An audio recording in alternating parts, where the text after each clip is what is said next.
Ladies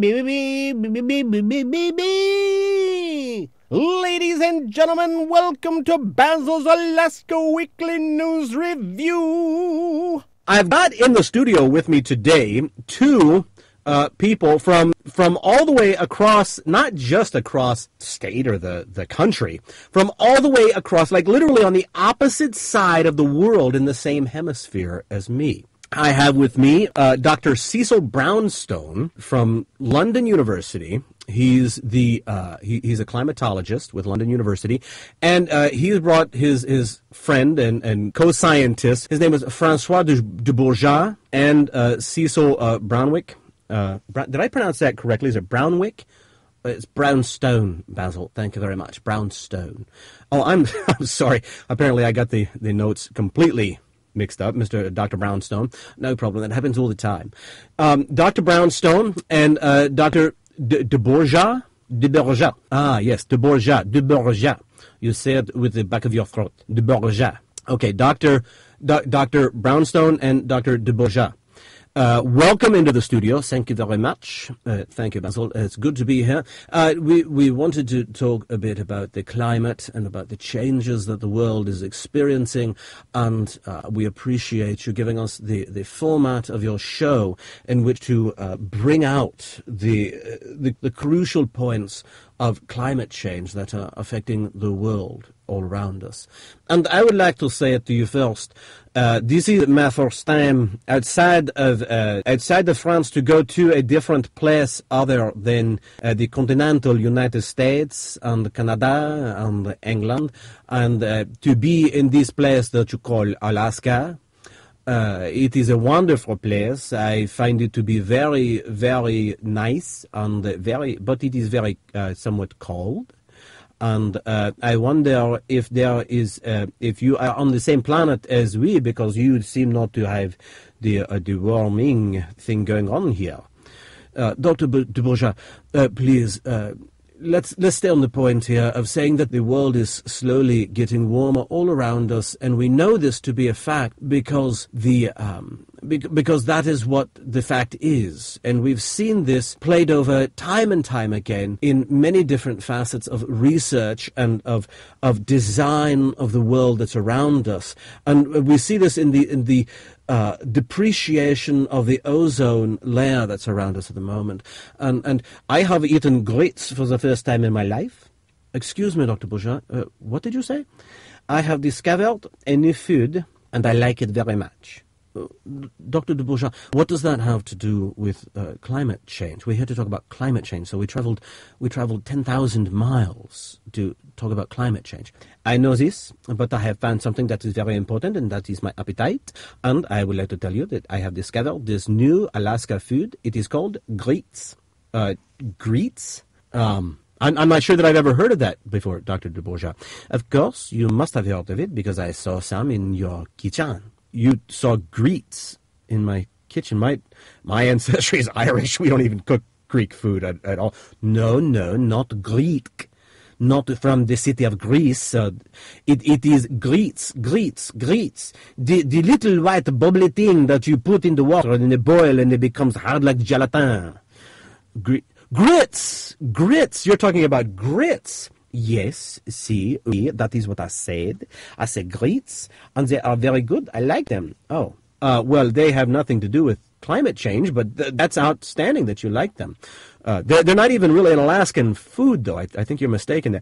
No, grits, I have eaten them in many places here in Alaska, including at my favorite new restaurant that Dr. Brownstone took me to yesterday.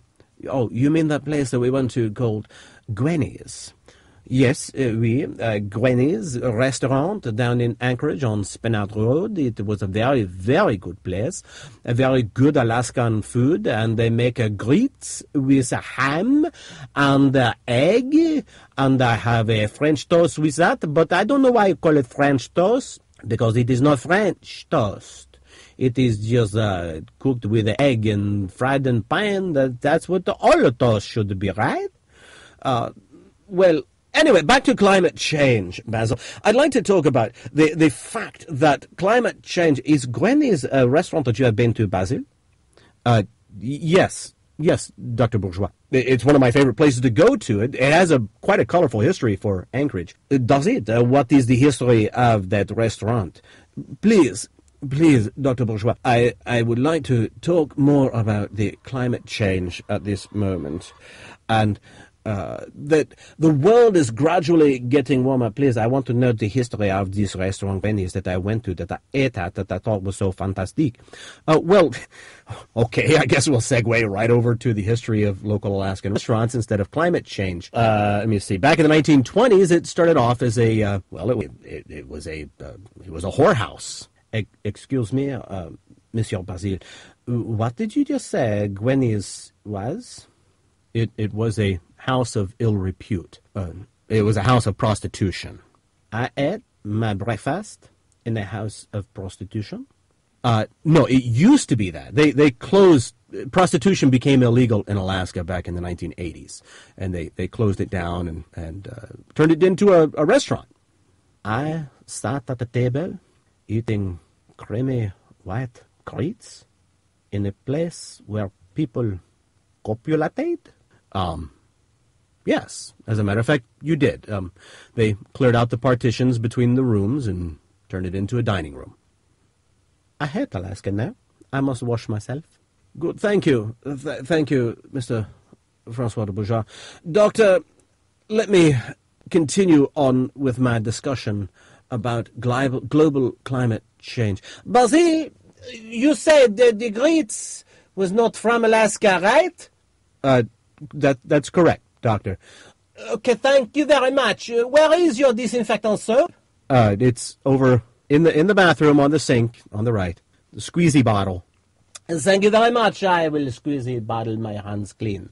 Dr. Brownstone, exactly what convinces you that climate change is really happening? We look around the world and we see that climate change is obviously occurring. It's occurring all around us all the time. But Dr. Brownstone, couldn't that just be attributed to the weather? Well, so many people, so many of you deniers of climate change claim that all this getting hotter and getting cold and getting back and going forth and is all something to do with the weather. I have cleaned my hands of that place called Gwenny's. The food was quite delicious, but now I don't know because I'm afraid I may have cuties.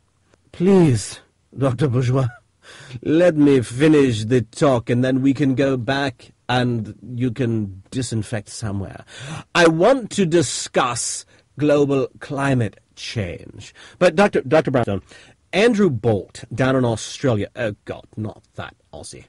Andrew Bolt down in Australia has been running a terrific series of articles related to climate change and the whole conference, and he and many other people around the world, he lives in a hot place. And yet, down there, they're even having weather that shows that the Earth is not warming up. Oh, come on. All those Australians, they don't know what they're talking about. I am a doctor. He is not a doctor. And I am the one that's going to be giving you the evidence. Therefore, you must listen to me. But why would you think that people who can observe and see things clearly, why do you think that they can't make a judgment for themselves based on what we see in front of us? It's not getting warmer. It's getting colder. I like grits still. No matter what people say, I like grits very much. And the warming trends of the world can go to hell because grits and eggs with French toast is the bomb. That's all I have to say. Oh, God. I can't stand Frenchmen anymore. And all those Australian people. Well, the simple fact is, the scientific fact is that they don't know what they're talking about anyway. Because down there in Australia, they're upside down. All the blood keeps rushing to their head because they're on the bottom of the earth. So therefore, you can ignore them. Is there any more questions you have for me for this session?